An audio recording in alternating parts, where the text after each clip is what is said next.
Scream is a song that's a little darker and a little more vicious, I guess, than some of the stuff we've done before. Definitely a very focused song. Right from the beginning, we really wanted to slow this record down, have it be a really groove-oriented album. We've never really done that kind of stuff.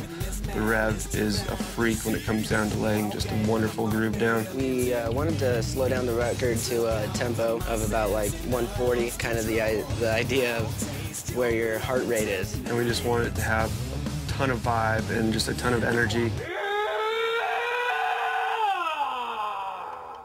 It almost has like a modern, old school, very, very early Avenged Sevenfold dark vibe. Lyrically, we wanted it to be like kind of like almost not violent, but like a pleasure through killing type of a vibe. That one rules. I don't think we need any more. Or maybe one more? Shits and giggles. One more, shits and giggles. There's a few parts in that song that we tried that have never been done by us, like the incorporation of using extreme sub bass. We got our buddy J.E., hip-hop producer actually, to come in and do some 808 blasts, and he made all those, and it came out really great. We just heard those a couple weeks ago for the first time. Dude, the backups and screams are crazy.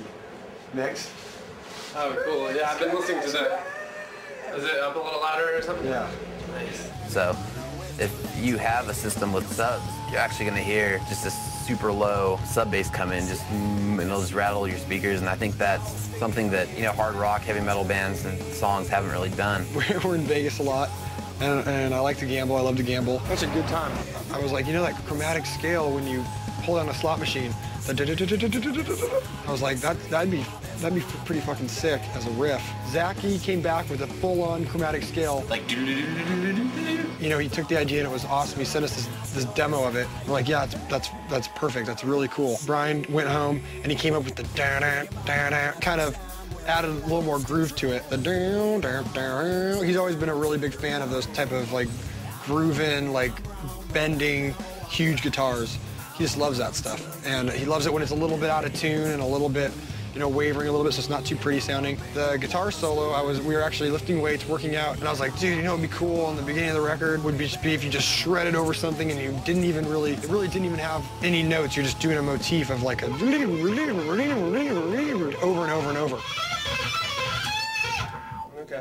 And the solo is the hardest solo to play because it's all picked. It may sound like it's something else, but it's all picked.